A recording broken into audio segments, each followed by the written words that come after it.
C'est un très bon conseil qui ne laisse personne indifférent ou insensible. On pourrait analyser chaque mot. Humiliez-vous donc sous la puissante main de Dieu afin qu'il vous élève au temps convenable. Qu'est-ce que cela veut dire pour nous au temps convenable? Pour bien comprendre la question, il faut tout d'abord situer le verset dans son contexte. Question: à qui l'apôtre Pierre s'adresse-t-il? Réponse: aux anciens des églises de son époque, bien sûr, mais également aux jeunes. Son message est pour tous ceux qui ont des responsabilités, de l'ambition et d'une certaine manière du pouvoir. Mais vous allez me dire, pourquoi les jeunes? Eh bien, les jeunes, vous allez me dire, mais les jeunes n'ont pas de pouvoir. Si, car ils ont la jeunesse. Et vu du côté des vieux, la jeunesse, c'est le capital le plus extraordinaire. La jeunesse, c'est plus que l'argent ou l'or.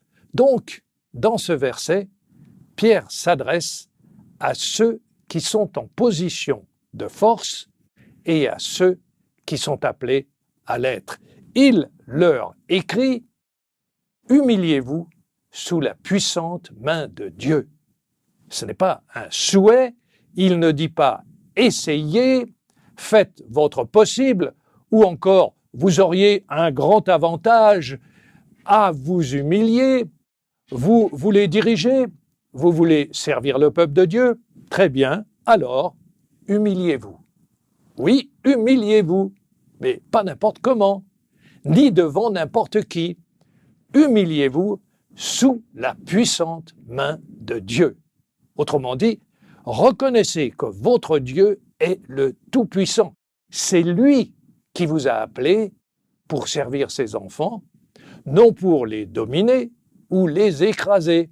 Soyez humbles parce que ce Dieu que vous servez, et je cite la Bible, résiste aux orgueilleux, mais pas seulement, il fait aussi grâce aux humbles. Jésus n'a-t-il pas dit: car quiconque s'élève sera abaissé, et quiconque s'abaisse sera élevé. Tout cela revient à dire: vous voulez servir Dieu et l'Église? Alors soyez humbles et Dieu vous utilisera le mieux possible. Dieu est puissant. C'est lui qui a créé les cieux et la terre. Alors n'essayez pas de rivaliser avec lui. Vous n'êtes pas Dieu. Il veut votre bien, mais il ne peut rien faire si vous ne l'écoutez pas. Alors là, bien sûr, on a tous compris. On peut même dire que ce n'est pas nouveau. Il reste évidemment à le mettre en pratique. Et là, les égos dans le domaine politique, dans les affaires, mais aussi dans la religion, sont énormes. Et cela me rappelle une citation de Mère Teresa. Pour Dieu, Tout-Puissant, ce qui compte, ce n'est pas combien nous donnons, mais combien d'amour nous mettons dans le don. Et la suite du verset est très intéressante. Afin qu'il vous élève. C'est une promesse extraordinaire. Mais de quelle élévation, de quelle promotion s'agit-il? Eh bien, de la plus grande, de la plus extraordinaire, c'est-à-dire de la vie éternelle, de la gloire. C'est la plus grande et la plus belle des destinées. Dieu nous élèvera à la vie éternelle. Et là, les mots sont trop faibles pour décrire ce futur, la vie éternelle. Faut-il, pour autant, exclure les aspects terrestres de cette promesse? Non. Dieu veut notre réussite dans notre vie professionnelle, notre vie familiale. Il nous fera progresser. Il peut nous faire monter les échelons des responsabilités. Pourquoi pas? Il y a des milliers de promesses dans la Bible, vous savez. Et ces promesses le confirment. Dieu s'intéresse à nous. Donc, donnons-lui la première place dans notre vie. Il nous élèvera ici-bas et dans l'éternité. Soumettons-nous à sa volonté et il pourra travailler avec nous comme un coach avec son champion, comme un professeur avec son élève. Alors évidemment, quand on a dit cela, tout semble relativement simple. Soyez humbles et Dieu vous élèvera. Mais il y a des questions quand même. Question. Quand Dieu nous élèvera-t-il? Et Pierre répond, au temps convenable, au temps choisi, au temps opportun, au temps de Dieu. Il arrive souvent que nous perdions espoir au sujet de notre réussite personnelle ou professionnelle ou sentimentale. On a fait tout ce qu'il fallait, mais rien ne change. Ou pire, tout se dégrade. On a échoué un examen, on a manqué une affaire, on a perdu l'espoir d'une vie heureuse, on a brisé une relation sentimentale. La maladie, le découragement sont des réalités qui remettent en question nos rêves, nos aspirations. Alors on se pose la question, quel est le plan de Dieu pour moi? Je voulais faire une différence dans ma vie, j'avais un rêve, un projet, des idées, et maintenant, il ne se passe rien. Dieu m'a-t-il entendu? Promesse, promesse. Mais quand les promesses vont-elles s'accomplir pour moi? Ah voilà, ce sont des questions légitimes. Un jour ou l'autre, nous sommes tous enclins à nous les poser. Et si c'est le cas aujourd'hui, pour vous, souvenez-vous du temps convenable, du temps de Dieu. Le temps de Dieu ne se calcule pas comme le nôtre. Nous sommes habitués à compter notre temps en secondes, en minutes, en heures, en jours, en années, en siècles, et à partir de là, on passe dans l'histoire et la préhistoire. On arrive encore à suivre les informations, mais on n'est plus directement concerné, c'est trop loin. Et quand nous regardons le ciel, par exemple, et qu'on nous dit que les étoiles visibles le soir sont à des milliards d'années-lumière, et que la vitesse de la lumière est de 300 000 kilomètres par seconde, alors là, on décroche. Le temps du cosmos n'est plus vraiment notre temps. Mais même à notre niveau, le temps n'est pas une notion figée une fois pour toutes. Il m'est arrivé, en avion par exemple, d'entendre le commandement de bord nous annoncer un changement de vol dû à une panne. Oui, une panne. Eh bien, je vous assure qu'alors, les minutes qui passent, eh bien, ces minutes passent très lentement. Par contre, lorsque tout va bien, on a l'impression que ces minutes, voire les heures, passent très vite. Le temps de Dieu ne se mesure ni en heures, ni en années, mais en éternité. Le temps où Dieu intervient se situe dans un environnement d'éternité. Et il est vrai que parfois, nous avons l'impression que rien ne se passe.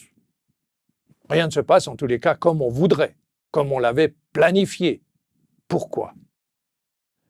C'est peut-être parce que le temps de Dieu pour nous n'est pas encore arrivé. Là, c'est la pause musicale. Les exemples bibliques sur ce sujet ne manquent pas. Ils s'appliquent à l'histoire du monde comme à celle des individus. Dieu a planifié la création. Il a planifié les détails du salut.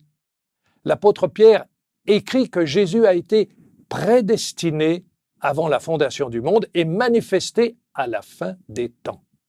Et lorsque Daniel annonce au souverain de Babylone, Nebuchadnezzar, au sommet de sa gloire, qu'il va perdre la raison, il lui donne le calendrier de sa maladie.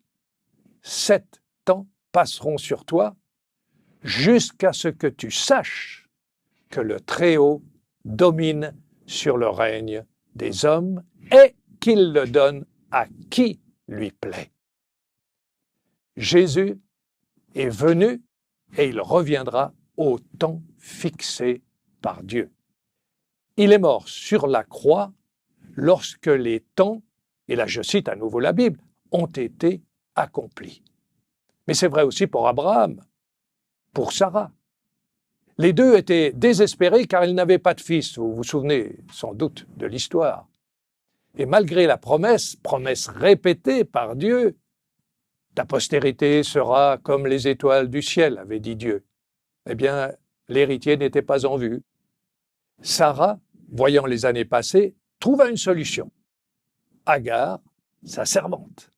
C'est elle qui porterait le fils du patriarche. Mais ce n'était pas le temps de Dieu, mais plutôt le temps de Sarah. Et nous connaissons l'histoire et le drame qui sont suivis. Le temps de Dieu est finalement venu. Isaac est né et la promesse s'est accomplie. Aujourd'hui, la postérité d'Abraham est plus nombreuse que les étoiles que nous voyons ou que nous pouvons voir à l'œil nu dans le ciel. Pour Abraham et Sarah, le temps de Dieu est finalement venu. Un autre exemple, Joseph. Joseph a un songe qui l'informe que son destin ne sera pas ordinaire.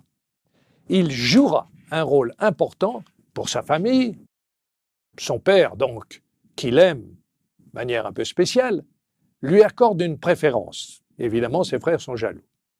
Il est donc, d'après lui, bien placé pour prendre la tête de la tribu. Il est jeune, il est inconscient de ce qui se passe autour de lui, alors il raconte son rêve à sa famille. Il espérait peut-être recevoir leur soutien. Il pensait sans doute que le temps de révéler le plan de Dieu pour lui était arrivé. Mais c'était le plan de Joseph, pas le plan de Dieu et pas le temps de Dieu. Il n'avait pas, Joseph, imaginé à quel point ses frères le jalousaient. Ils ne veulent pas de son leadership. Ils font des plans pour l'éliminer. Ils réussissent et Joseph disparaît. Il est envoyé comme esclave en Égypte et malgré tout ce qui l'accable, il demeure fidèle à Dieu. Son histoire n'est pas terminée. Il devient le bras droit de son maître tout en étant esclave. Le temps de Dieu est-il venu pour lui? Non. Malgré sa fidélité, sa carrière d'esclave administrateur se termine par un scandale qui le conduit en prison. Alors, à nouveau, question. Où est le temps de Dieu? Où est Dieu? Et Joseph, en prison, devient le bras droit du directeur. Il ne perd pas espoir. Et un jour, Dieu l'élève de manière spectaculaire. Il passe de l'esclavage à la position de premier dirigeant de Pharaon. Le temps de Dieu est venu. Joseph, l'esclave, le prisonnier, devient le sauveur de l'Égypte et de son peuple. Pour lui, le temps de Dieu était venu. On pourrait prendre évidemment comme exemple Moïse. Moïse qui voulait libérer son peuple. Les circonstances l'ont poussé à faire les premiers pas vers la révolte. Il tue un garde égyptien. Il a sans doute pensé que le temps de passer à l'acte était venu, mais c'était le temps de Moïse, pas le temps de Dieu. Et après 40 années dans le désert, le prince d'Égypte, devenu berger, avait oublié son destin. La page était tournée. Il avait essayé, mais ce fut un échec. Et c'est à ce moment-là que Dieu l'appelle. Il est vieux, il a oublié les us et coutumes de l'Égypte, il ne parle plus correctement la langue de Pharaon, et voilà que Dieu l'appelle. Est-ce une erreur? ou le fruit de son imagination? Vous savez, le désert est fertile en mirage.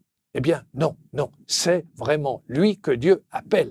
Pour Moïse, le temps de Dieu était venu. Prenons l'exemple de David. David, le jeune berger, il est choisi par Samuel pour succéder au roi d'Israël. Sa route n'est pas simple. Il terrasse Goliath, il joue de la harpe pour calmer son roi, le roi dépressif, il combat avec le roi, il reçoit sa fille en mariage, il pouvait donc logiquement penser qu'il était tout près du but. Mais Saül veut le tuer. Alors le vaillant guerrier devient un hors-la-loi, un traître, un rebelle à la tête d'une armée de renégats. Et pour survivre, il se réfugie dans le désert et devient un mercenaire. Il s'allie avec un roi ennemi de son peuple. Quel est son avenir? Dieu l'a-t-il oublié? Et un jour, Saül et son fils Jonathan sont tués au cours d'une bataille et David est couronné roi. La promesse de Dieu s'accomplit. Pour David, le temps de Dieu était venu. Prenons maintenant l'exemple de Paul. Paul n'avait pas l'intention de devenir le grand missionnaire parmi les non-juifs, le grand missionnaire que nous connaissons aujourd'hui. Son avenir, pour lui, à cette époque, était tout tracé. Il serait un fidèle combattant de la foi de ses pères. Mais sur le chemin de Damas, le Seigneur l'appelle et le Seigneur va changer ses plans. Pour Paul, le temps de Dieu était venu. Que s'est-il passé? Alors, comme le dit Pierre, parlant de tous ceux qui, à un moment ou à un autre, ont vu Dieu intervenir dans leur vie et bouleverser leurs plans. Alors Pierre dit, ils se sont humiliés sous la puissante main de Dieu qui les a élevés au temps convenable, c'est-à-dire au temps approprié. Dieu a un projet pour chacun de nous. Dieu a un projet pour moi, pour vous. Et bien sûr, le plus grand des projets, et il ne faut jamais l'oublier, c'est notre salut, c'est la vie éternelle. Mais Dieu a aussi un projet, un plan, le meilleur qui soit pour notre vie ici-bas. Abraham et Sarah, par exemple, devaient posséder une foi inconditionnelle dans le plan de Dieu, pour eux et pour leur peuple. Un destin comme le leur ne s'accomplit pas dans la demi-mesure. Les épreuves, les luttes, les déceptions, les réussites vont forger leur caractère et ils vont affermir leur foi. Joseph. Lui, Joseph, avait besoin de connaître le cœur humain pour un jour diriger la grande puissance de l'époque, l'Égypte, et préparer le pays à la famine. Il fallait qu'il expérimente la trahison, la jalousie, le mensonge pour un jour devenir un extraordinaire meneur d'hommes. Il est demeuré fidèle et obéissant, et Dieu a pu l'élever au temps approprié. Quand une grande famine allait s'abattre sur toute l'Égypte, le temps de Dieu était venu. Moïse avait besoin de compter uniquement sur Dieu et non sur lui-même. Il avait besoin de sentir que seule la puissance de Dieu pouvait vaincre Pharaon, vaincre l'Égypte, ouvrir la mer Rouge, faire sortir de l'eau d'un rocher, nourrir son peuple avec des cailles et de la manne. Le temps de Dieu était venu. Voyez, le temps de Dieu n'est ni arbitraire, ni lunatique. Dieu ne dit pas « Ah, tiens, j'avais oublié Moïse. son temps à lui tient compte de la conjoncture, de l'époque, des circonstances politiques, sociales, économiques, de nos capacités, de notre état d'esprit. Qui sommes-nous pour remettre en cause le temps de Dieu? Dieu dispose de toutes les données. Nous n'en possédons que quelques-unes. Nous ne connaissons pas l'avenir. Nous sommes souvent victimes de nos émotions, de nos préjugés, de notre ignorance. Et il est probable qu'au moment où Moïse tua l'Égyptien, d'une part, le peuple d'Israël n'était pas prêt à se révolter, et de l'autre, Moïse manquait de patience. Il serait devenu un dictateur impitoyable. Joseph aurait pu être désigné officiellement par son père comme le chef de famille, mais n'étant pas le fils aîné, ses frères se seraient révoltés contre lui. Ils l'auraient sans doute tué. Il était un enfant remarquablement doué, mais aussi très gâté. Il ne serait jamais devenu le premier ministre d'Égypte. Il n'aurait jamais sauvé son peuple. Il lui fallait pour cela connaître le fond de l'âme humaine. Et David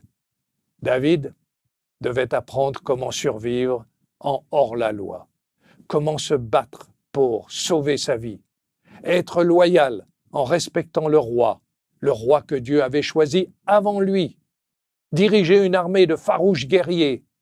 Et ces années difficiles ont été sa véritable école de la royauté. Vous voyez, c'est Paul qui écrit, et nous savons du reste que toute chose concourt au bien de ceux qui aiment Dieu, de ceux qui sont appelés selon son dessein. C'est la traduction de la Bible en français courant que j'ai citée, mais il y a d'autres traductions. Par exemple, la traduction anglaise rend le texte ainsi. Nous savons que Dieu travaille en tout pour le bien de ceux qui l'aiment, de ceux qu'il a appelés selon son plan. Dieu n'est pas inactif. Il n'est pas inactif dans notre destinée. Il s'implique directement. Il travaille derrière la scène. En fait, alors qu'Abraham, Joseph, Moïse pensaient que Dieu les avait oubliés, ils étaient en formation. Dieu les préparait pour assumer leur destinée. Il travaillait sans relâche à les former. Il les préparait pour leur mission. Comment rationaliser le plan de Dieu? Il reste mystérieux pour nous, très difficile de le comprendre même. Nos informations sont limitées. Dieu a une vue globale. Il sait, mieux que quiconque, quand le moment est approprié, quand le moment est venu pour élever ses enfants. Il n'est pas étranger dans notre histoire. Il intervient, il travaille pour nous. Il veut nous rendre la vie meilleure. Alors, on peut avoir l'impression que notre vie tourne en rond, que rien ne se passe, rien de grandiose, rien de significatif.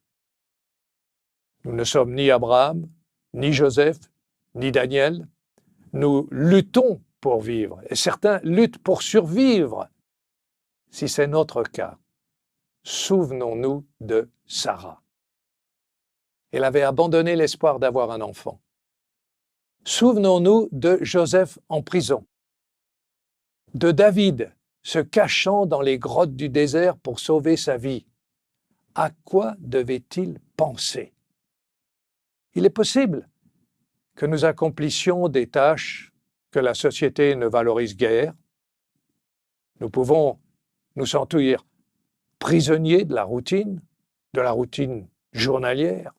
Tout cela peut en fin de compte se révéler en réalité être une excellente école de patience, de fidélité et surtout d'humilité. Il arrive, ou il peut arriver, que nous traversions des moments difficiles. Nous sommes découragés, voire même abattus, nos rêves, nos projets semblent enterrés à tout jamais. Alors ça me fait penser à cette remarque d'un homme à qui on venait de dire « Maintenant, vos rêves sont enterrés » parce qu'il était ruiné. Alors quelqu'un lui a dit « Ben voilà, vous êtes ruiné, vous n'avez plus rien, vous n'avez plus de moyens pour faire ce que vous auriez aimé faire, alors vos rêves sont enterrés. » Ce qui d'ailleurs semblait une réalité. Et l'homme a répondu « Enterrés? Certainement pas. Ils sont simplement plantés. Ils vont germer et produire de très bons fruits. Enterrés? Non. Plantés? Oui. » Vous voyez, ça me fait penser aussi à Nelson Mandela. En 2007, j'ai organisé mon 3e congrès mondial de la liberté religieuse dans la ville du Cap. Nous avons visité Robben Island, où Nelson Mandela a été prisonnier pendant 27 ans. Imaginez qu'un jour, quelqu'un lui aurait dit « Courage, le temps viendra, Nelson, où tu seras le premier président noir de la République d'Afrique du Sud et le monde entier t'admirera. » Alors, je me suis posé la question, quelle aurait été sa réaction? Sa vie en prison était très pénible. La loi de l'apartheid y était appliquée d'une manière très stricte. Et comme dans les sociétés féodales du Moyen-Âge, tout était organisé pour vous rappeler votre position. Et lui était tout en bas de l'échelle. En fait, la prison a été pour lui, comme pour Joseph, une grande école. Et selon ses propres mots, il en est sorti mûr, prêt pour accomplir sa destinée. On avait voulu l'enterrer à tout jamais, mais en fait, on l'avait planté comme une semence. La germination a duré 27 années, mais le résultat a été fabuleux. Nelson Mandela est devenu l'un des plus grands hommes du XXe siècle. Dieu prend soin de nous. Humiliez-vous sous la puissante main de Dieu afin qu'il vous élève au temps convenable. On pourrait s'arrêter à ce point pour laisser à Dieu le soin d'accomplir notre destinée. Il faut impérativement s'humilier. Mais Pierre ne s'arrête pas là. Il conclut par cette exhortation « Déchargez-vous de tous vos soucis, car lui-même, c'est-à-dire Dieu, prend soin de vous. » Et le cœur de son message, ce n'est pas l'élévation ou la réussite. Pourquoi? Parce que tout cela nous est promis de toute façon. Le cœur de son message est en rapport avec l'attitude que nous devons avoir dans notre cheminement, dans notre destinée. En fait, le message de Dieu pour nous pourrait se formuler ainsi: j'ai votre destinée dans ma main est puissante, elle a créé l'univers, ne vous stressez pas au sujet de votre destinée, au sujet de votre réussite, au sujet des années perdues, des occasions manquées. Relax, votre destinée, c'est mon domaine. Je vous aime, je veux votre bonheur, faites-moi confiance. Ne vous éloignez pas de ma puissante main et vous verrez les merveilles que je peux accomplir pour vous. Alors maintenant, 3 points pour être pratique. Pour être pratique, laissons au Maître du temps, notre Dieu, le temps d'accomplir son œuvre en chacun de nous. Le 2e point, soyons confiants, car Dieu nous élèvera au temps approprié. Et enfin, le 3e point, prions. Prions pour que l'amour de Dieu nous aide à être là où il nous a envoyés, des messagers de paix et des messagers d'amour.